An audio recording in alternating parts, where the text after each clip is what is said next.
focus is always a thing that I'm like trying to hone in, but there's just so many opportunities. Talk about like what you're thinking around systems and how you're trying to frame it. Yeah, I think like coming from a product background, the magic is you're always trying to find product market fit, right? And like the moment where you do find that it is magical, and then that gives you the data point that you need and the encouragement that you need. Okay, let's allocate resources to it. Let's build a system. Let's hire a team. First of all, it's very, very difficult to find. I think you and I both have found product market fit in our content. The more effort and energy that we put into it now, what would it look like if we build a team around what we're doing? Like how much faster can we move? How much bigger of a leap can we take in 24 versus 23? So like I'd love to talk about on this pod about building systems. Like how will that help us 2x or even 10x in 2024 and how we're both thinking about that. I'll leave the question to you first. At the end of 2024, what would success look like for you in terms of building out a system? I mean, a good frame for this too is like what Elon always says, right? Elon says building the product itself is hard, but building the manufacturing plant to manufacture at scale is like a million times harder. It's the same exact thing, right? It's like building the product, getting product market fit with the content was difficult, but like now that we have it, what's even harder is getting those systems in place.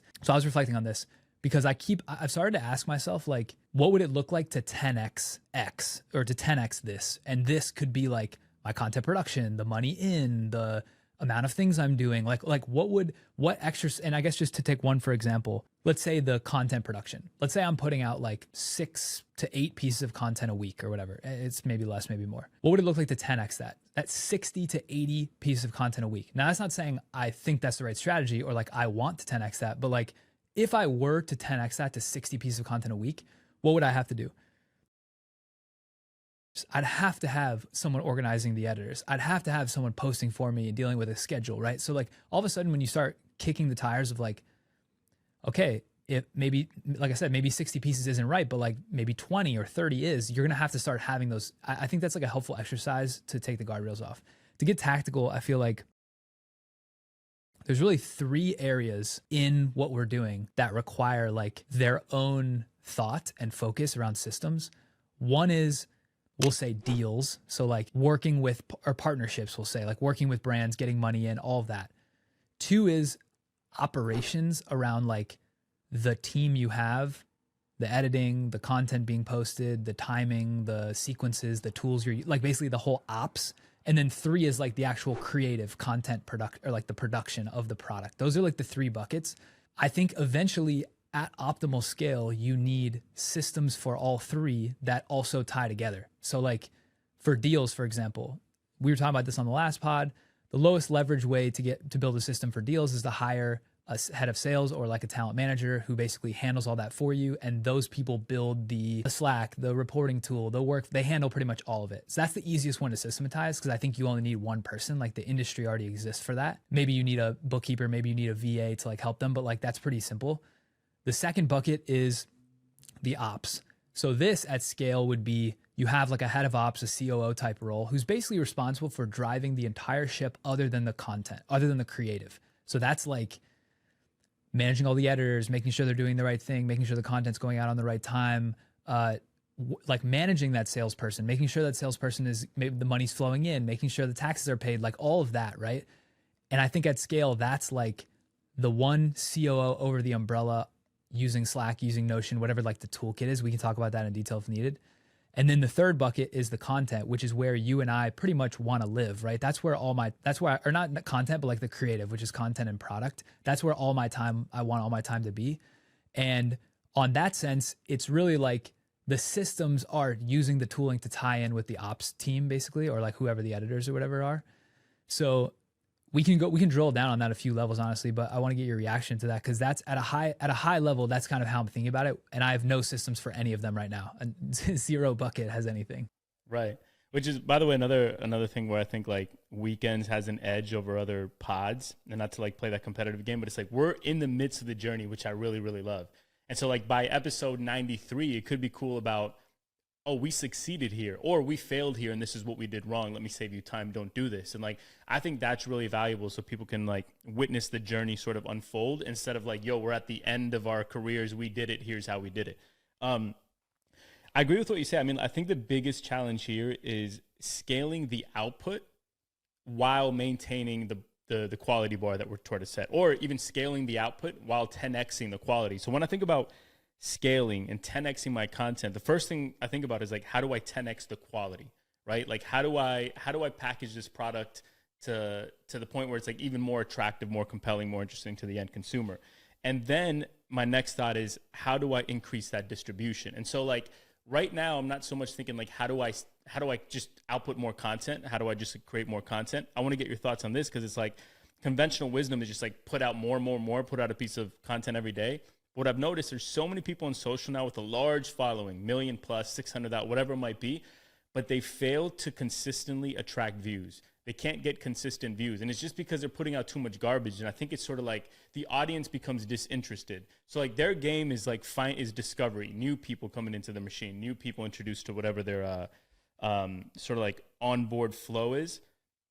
But they forget to kind of like that their existing audience might sort of fall off or become disinterested. And so my first thing when I think about scaling is like, I want to scale, I want to create more content, but it's got to be 10 of 10. And I want to continue to scale the quality of the content. So that's the challenge. So when I'm thinking about, I think you and I, it would be really, really dope to have like somebody on the team who's like an ideator, who's just like, they understand the culture of all these platforms. They understand what's trending. They understand where things are moving. They could come to us with ideas, help us cultivate the scripts, etc. So like that's somebody that we could hire that'll improve the quality. And we can go through like editors as well. They can all improve the quality and quantity. Then another thing, which I think is a super hack, is a team that can come in and figure out the distribution. So like right now we're both putting out content. We go and post it to Instagram, post it to TikTok, post it to whatever it might be. But the thing is like, if I'm going to post something to Instagram, that same reel is not going to perform the same on TikTok. Definitely not on Twitter, on X, on Threads, wherever it may be. And so like that piece of content, instead of just reposting it to all the platforms, it has to be repurposed for each and tweaked for each specific platform. So somebody who can come in, understand all these platforms, and I don't know if that makes sense to you, but like, so if I create a reel, I want that reel, instead of a 1080 by 1920, I might do 1080 by 1080 for LinkedIn with a separate hook. For Twitter, I might do 1920 by 1080 landscape, with a really compelling like tweet storm or whatever it might be. For TikTok, I might want a separate hook. I might want to strip the audio from Premiere and use a TikTok trending sound. And instead of captions coming from Premiere, I might want somebody to go and actually do the captions manually on TikTok, because that does help towards their SEO and that. So like, yeah, so I'm thinking about it. Okay, quality, distribution, output, that all has to scale in congruence. And if it sort of becomes unbalanced, I don't think it works. I mean, there's a ton you said there that I want to dive into. I feel like the being platform native, which is what you're saying about like customizing, that's so critical. And the only way to get there is if you have the people downstream where when you're recording live, you're kind of like, okay, I know I've got the editor or 2 editors or whatever who are going to take this and make it 1,000 times. I know they're going to, or whatever, 8 different ways. So I'm going to record this strategically, but give them the raw asset. The problem is we're recording it and then we're cutting it down and then we're editing it. And I'll spend like 3 hours on an edit and then be like, I'm gassed. Like I can't do another edit. I don't want to do another edit. So I 100% agree with that. I think I want to get back to this, but one thought before I lose it. To your point around people not pulling views, this is why I think that I had this like realization. The legacy thinking is that followers matter. The new thinking is that reach matters. Followers don't matter anymore. And so the thing is, all these people are in the legacy mindset where they're like, okay, my only goal is to increase followers. And if I increase followers, I'll increase the amount that brands will pay me. But I think brands are getting more sophisticated where brands are paying for the outcome. The outcome is reach. The outcome is not how many people pressed follow. The outcome is how many eyes were engaged and watched this and took the action.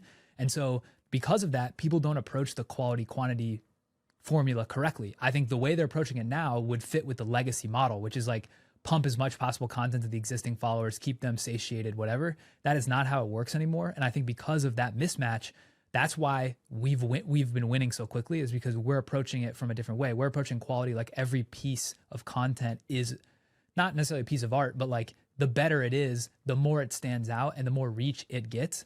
Now, brands maybe haven't caught up fully from a monetization perspective, which is one of the things we want to do in terms of scaling on the deal side, is like putting in new structures so that we can take advantage of the fact that brands care about reach and not followers. But that was just one point I wanted to make really quick on that. Around the systems, what you're saying with the team, I totally agree. And basically, like for the listener, the way we're approaching this is we're basically trying to team up on this, where we have the same person who's managing us on the deal side, where we can ideally build a joint team of like the ideator, the editors, whatever, and do that for a few reasons. One, it helps spread the cost across, right? So you have less risk. But two, most every person you're using is not going to be utilized 40% of the, or 40 hours a week on just one person's content, because there's a lot of like bottlenecks and sequencing in the process. So if you have multiple pieces of people, multiple channels, that allows you to like get more out of the 40 hours per week you're paying for. So it's a combination of like, it's a risk hedge, but it's also an amplification. Like the way that 1 + 1 will equal 10 when we have a team across both of us is, I think, going to be uncharted. Like I don't think we've really seen that before, because any duo we see usually has one combined channel, but we have a combined and also our own, which means it's going to create this like amazing network effect.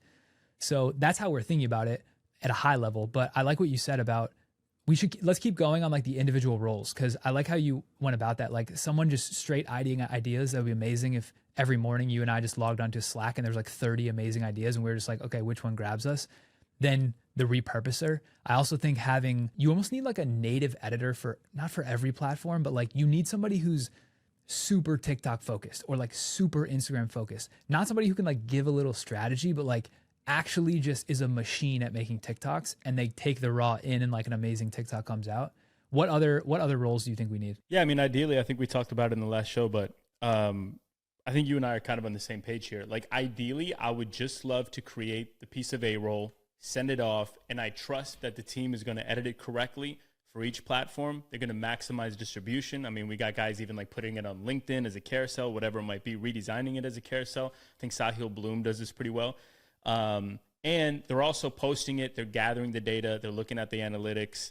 We'll go in there and comment, like, interact or whatever with the comments. But literally, like, I want to get to the point where I'm involved heavily in the creative process and the script writing process. I'm recording, I'm doing the A roll, and then I'm on to the next. I'm not even really thinking about that piece of content anymore. Like, we'd love, I think, to have a team that's even handling all the data, all the analytics, looking at what's performing well, putting an ad spend on the ones that perform disproportionately well to our average numbers, et cetera, and like building out that machine. Like we both know how to do it, but we can't clone ourselves 10 times. So it's like, I've always thought about this, man. I wish I could, I don't know if this sounds like pompous or whatever, but I wish I could clone myself. Like I feel like if I had like 10 Robertos in a room, we'd build like the ultimate engine. You probably feel the same way about the Kallaway brand. And so I think that's that's sort of the challenge is how do we build that? I forgot your original question. That was probably a better offshoot anyway than whatever I was saying. I feel like a thing on that is, well, one, I guess 2 points. I basically slept so poorly that like I can't retain two thoughts at once. So I'm trying to like say them out before I forget. But basically, before we were texting about this, which I think this is also really helpful for someone listening. Before you build the amplification at the top of funnel, you have to have something at the bottom that people are actually converting on, or else all that attention comes in and then you are adding to the audience and like building the audience, but you're not. That's a high cost to build a huge team to amplify. Like let's say our cost was $20K a month. We need some revenue to offset that. So what I was realizing is like, okay, it's pretty logical for us to come to the conclusion that like we need these roles. And if we had these roles, we'd be able to grow so fast and we'd be able to put out 60 pieces of content a week and the audience would grow. But none of that matters if you have no way to monetize that audience. And brand deals is one way, but like we're trying to get away from that if possible. And so we have to figure out where do you funnel the traffic so that it converts. One way is the course, which we can talk about our thinking on that separately. But there's you have to have something at the bottom or else it's like a super leaky bucket. And so that's one thing I wanted to say. We can talk about the course in a second. One way to frame this too that I was thinking is when you were in school, like the way school's designed is you want to get all A's. You want to get good grades in every subject. And if you had 5 classes and you had 4 A's and 1 C, nobody's like, yo, amazing on those 4 A's. Everyone's like, your parents, everyone is like, yo, you got to get that C up. And then your brain is focused to like improve the weakness because the goal is to get all A's. And what I'm realizing is that isn't how the real world works. The real world is you want to get an A+++ in one thing and then hire people for the other 4 subjects that get A+++ because you're not going to be as good at them as them.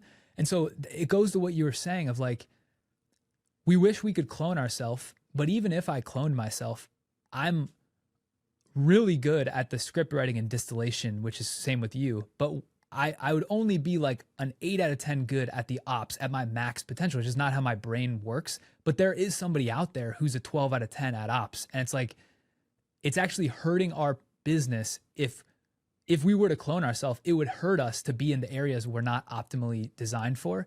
And so that's an example of like thinking with leverage. It completely goes against what society trains you to think, because all these people that are employees at companies, they're constantly like, I got to improve my weaknesses. I got to be well-rounded. I got to like do all the things that I'm not good at so that I'm good at everything. That's actually not the ideal approach, which is something I've been trying to train myself on.